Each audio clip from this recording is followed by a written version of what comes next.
Hi అండి, నమస్తే. నేను మీ Anjali. Welcome back to Anjali cooking. ఈరోజు వీడియోలో చాలా టేస్టీగా మసాలా పప్పు చెక్కల్ని ఎలా తయారు చేసుకోవాలో చూపించబోతున్నాను. చాలా టేస్టీగా ఉంటాయండి.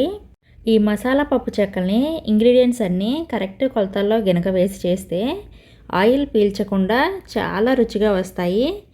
ఈ మసాలా పప్పు చెక్కల్ని అలా తింటూ ఉంటే ఇంకా తినాలనిపిస్తూ ఉంటుంది. అంత రుచిగా, అంత క్రిస్పీగా ఉంటాయండి. ఇక లేట్ చేయకుండా ప్రాసెస్లోకి వెళ్ళిపోదాం. ముందుగా మసాలా పప్పు చెక్కలు చేయడం కోసం పప్పులు నానబెట్టుకోవాలండి. ఒక బౌల్లోకి ఒక పావు కప్పు దాకా పచ్చిశనగపప్పు తీసుకోండి.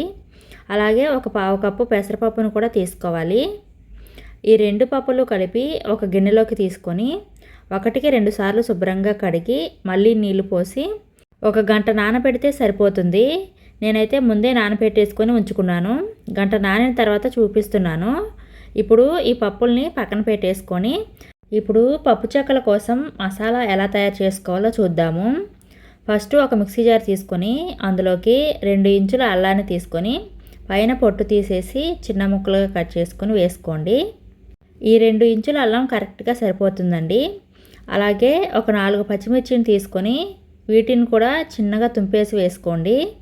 మనం ఇందులో కారం కూడా వేస్తామండి, అందుకని ఒక 4 మాత్రమే వేసుకోండి. ఈ పచ్చిమిర్చి కూడా కారం తక్కువ కాయలే అనమాట. నెక్స్ట్ ఇందులో 1 టీ స్పూన్ జీలకర్ర వేసుకోవాలి.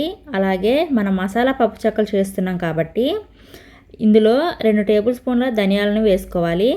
ధనియాలు కూడా వేసిన తర్వాత నెక్స్ట్ ఒక 20 వరకు వెల్లుల్లి రెబ్బల్ని కూడా పైన పొట్టు తీసేసి ఇందులోకి వేసుకోవాలి. ఇవన్నీ నీళ్ళేమీ వేయకుండా కచ్చా పచ్చాగా గ్రైండ్ చేసుకోవాలి. మరీ మెత్తగా కాకుండా కొంచెం కోర్సుగా గ్రైండ్ చేసుకొని పక్కన ఉంచండి. మనం పిండి కలుపుకోవడానికి వీలుగా ఉండే ఒక గిన్నెని తీసుకొని జల్లించుకోవడానికి స్ట్రైనర్ పెట్టి ఇందులోకి 4 కప్పుల దాకా పొడి బియ్య పిండిని తీసుకోండి. నేను తీసుకున్న స్ట్రైనర్ చిన్నది కదా, అందుకని 1 కప్పు జల్లించిన తర్వాత మరో కప్పు వేసి జల్లించుకుంటున్నాను. మీరు కూడా తప్పకుండా జల్లించుకొని తీసుకోండి. ఈ బియ్యపిండి వెయిట్లో వచ్చేసి 1/2 కేజీ దాకా ఉంటుంది. మీరు చెక్కల్ని ఎక్కువ మొత్తంలో చేసుకోవాలి అనుకుంటే రేషన్ బియ్యాన్ని కడిగేసి ఎండలో ఆరబెట్టేసి మిల్లాడిచ్చారంటే సరిపోతుంది.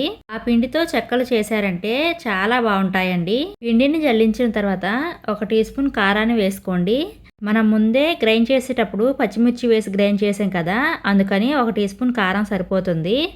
అలాగే మీ రుచికి సరిపడా ఉప్పును కూడా వేసుకోండి. నేనైతే 1.5 టీ స్పూన్ వేసాను, కరెక్ట్గా సరిపోయింది. పావు టీ స్పూన్ పసుపును కూడా వేసుకొని ఇవన్నీ బియ్యపిండిలో కలిసేలాగా ఒకసారి కలపండి. మనం వేసిన ఇంగ్రీడియంట్స్ అన్నీ బియ్యపిండిలో బాగా కలిసేంత వరకు కలిపిన తర్వాత నెక్స్ట్ ఇందులో ఒక పావు కప్పు దాకా ఆయిల్ని వేడి చేసి ఈ బియ్యపిండిలో వేసి చేత్తో రబ్ చేస్తూ కలపండి. మీరు కావాలంటే ఆయిల్కి బదులుగా పావు కప్పు ఇంట్లో తయారు చేసిన వెన్నైనా వేసుకోవచ్చు. వెన్న వేశారంటే ఇంకా మంచి టేస్ట్ వస్తాయండి. మ్యాక్సిమం వెన్న వేయటానికి ట్రై చేయండి, చాలా బాగుంటాయి. నా దగ్గర అయితే వెన్న అవైలబుల్గా లేదండి, అందుకని పావు కప్పు ఆయిల్ని వేడి చేసి వేసుకున్నాను.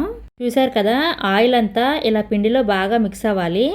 ఇప్పుడు ఇందులో మనం ముందుగానే గ్రైండ్ చేసిన మసాలా ఉంది కదా, అది మొత్తం వేసుకోండి. అలాగే మనం ముందుగానే నానబెట్టిన పచ్చిశనగపప్పు, పెసరపప్పు ఉన్నాయి కదా, వాటిని కూడా వేసుకోండి. నీళ్ళన్నీ ఒప్పేసి వేసుకోండి. అలాగే కొద్దిగా కరివేపాకు కూడా సన్నగా తరిగేసి వేసుకోండి. మీరు కావాలంటే మసాలా గ్రైండ్ చేసేటప్పుడు ఈ కరివేపాకు కూడా వేసి గ్రైండ్ చేసుకోవచ్చు. ఇవన్నీ కూడా చేత్తో బాగా కలిసేలాగా కలపండి. ఇలా బాగా కలిసే వరకు కలిపేసి పక్కన ఉంచండి. ఇప్పుడు స్టవ్ ఆన్ చేసుకొని ఒక గిన్నె పెట్టుకొని ఇందులోకి 2 కప్పుల నీళ్ళను పోసుకోవాలి. మనం 4 కప్పుల బియ్య పిండి తీసుకున్నాం కదా, 4 కప్పుల పిండికి 2 కప్పుల వరకు నీళ్లు పోసి ఈ నీళ్ళని మరిగించండి. నీళ్లు మరిగిన తర్వాత స్టవ్ ఆఫ్ చేసేసి ఈ నీళ్ళను వేడివేడిగా ఉన్నప్పుడే మనం కలిపి పెట్టుకున్న బియ్య పిండిలోకి పోసుకోవాలి. మనం వేడి చేసిన నీళ్ళని పోసుకోండి, ఎక్కువేమీ అవ్వండి, సరిపోతాయి. మన బియ్యపిండి ఎంత తీసుకున్నామో దాంట్లో సగం నీళ్లు తీసుకోవాలి. మనం 4 కప్పుల పిండి తీసుకున్నాం కదా, 2 కప్పుల నీళ్ళు అయితే పడతాయి. నీళ్లు వేడిగా ఉంటాయి కాబట్టి స్పూన్తో కానీ గరిటెతో కానీ కలుపుకోవాలి. కొంచెం చల్లారిన తర్వాత చేత్తో బాగా కలుపుకోవాలి. మళ్ళీ నీళ్లు వేయాల్సిన పనేమీ లేదండి. మనం వేసిన నీళ్ళే సరిపోతాయి. కన్సిస్టెన్సీ అనేది మరీ పలచగా అవ్వదు, అలా అని మరీ గట్టిగా కూడా ఉండదు. కరెక్ట్ కన్సిస్టెన్సీ అనేది వస్తుంది. చూడండి, ఇలా రావాలన్నమాట కన్సిస్టెన్సీ అనేది. సో అంతవరకు కూడా కలిపిన తర్వాత ఇప్పుడు ఈ పిండి ముద్దలో నుంచి కొద్దిగా పిండి తీసుకుంటూ చిన్న చిన్న బాల్స్లా చేసుకోవాలి. నేనైతే మీడియం సైజులో ఉన్న నిమ్మకాయ అంత పిండి తీసుకొని బాల్స్లా చేస్తున్నాను. మీకు కావాల్సిన సైజును బట్టి, అంటే మీరు చెక్కలు ఏ సైజులో కావాలి అనుకుంటున్నారో ఆ సైజుకు తగ్గట్టుగా పిండిని తీసుకొని ఇలా బాల్స్లా చేసుకోవాలి.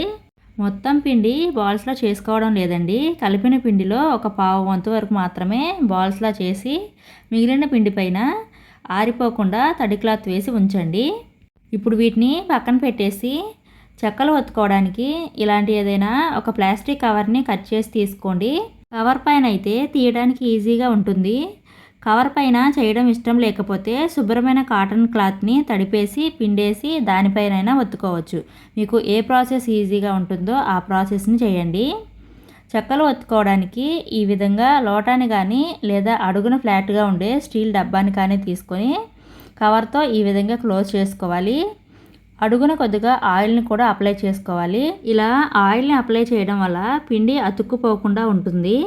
ఇప్పుడు మనం తయారు చేసుకున్న పిండి ముద్దని పెట్టి లోటాతో ఒత్తుకోవాలి. మరీ మందంగా కాకుండా కాస్త పలచగానే ఒత్తుకోవాలి. సేమ్ ఇలాగే ఒక్కొక్క బాల్ని పెట్టి ఒత్తుకోవాలి. ఫస్ట్ నేనైతే ఒక వాయికి సరిపడా, అంటే ఒక 4-5 వరకు ఒత్తుకొని మిగిలిన పిండి ముద్దల్ని ఆరిపోకుండా తడి క్లాత్ వేసి ఇవి ఫ్రై చేసుకుంటూ మిగిలినవి ఒత్తుకోవచ్చు. మొత్తానికి పిండి ముద్దలు ఆరిపోకుండా చూసుకోవాలి. ఇలా ఒక వాయికి సరిపడా ఒత్తుకొని ఫస్ట్ వీటిని ఫ్రై చేసుకున్న తర్వాత మిగిలిన పిండి ముద్దల్ని కూడా ఇలా ఒత్తుకొని ఫ్రై చేసుకోవచ్చు. చూశారు కదా, కవర్ పైన చేయడం వల్ల ఈజీగా రిమూవ్ అవుతుంది.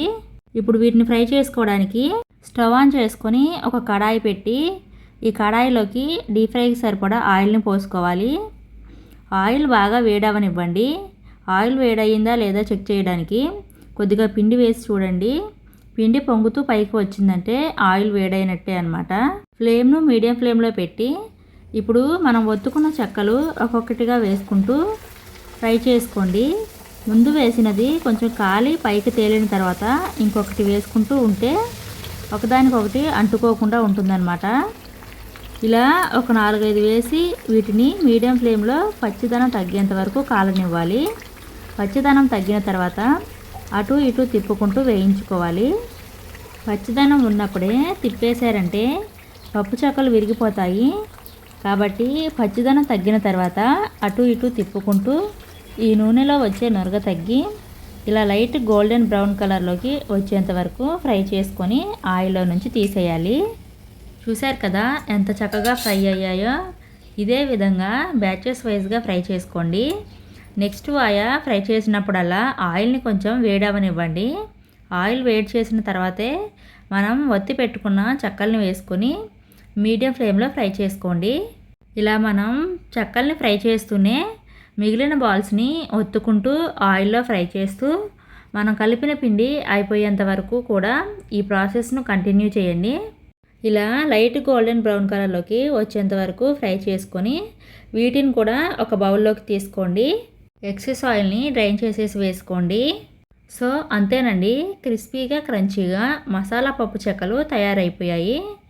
ఇవి వేడి తగ్గిన తర్వాత ఎయిర్ టైట్ డబ్బాలో స్టోర్ చేసుకోండి. చాలా రోజుల వరకు ఫ్రెష్గా అండ్ క్రిస్పీగా ఉంటాయి. ఈసారి మీరు కూడా చెక్కలు చేసేటప్పుడు ఈ విధంగా ఈ ప్రాసెస్లో మసాలా పప్పు చెక్కలు చేయండి. చాలా బాగా వస్తాయి. తప్పకుండా ట్రై చేయండి. ట్రై చేసి టేస్ట్ ఎలా వచ్చిందో కామెంట్ చేయండి.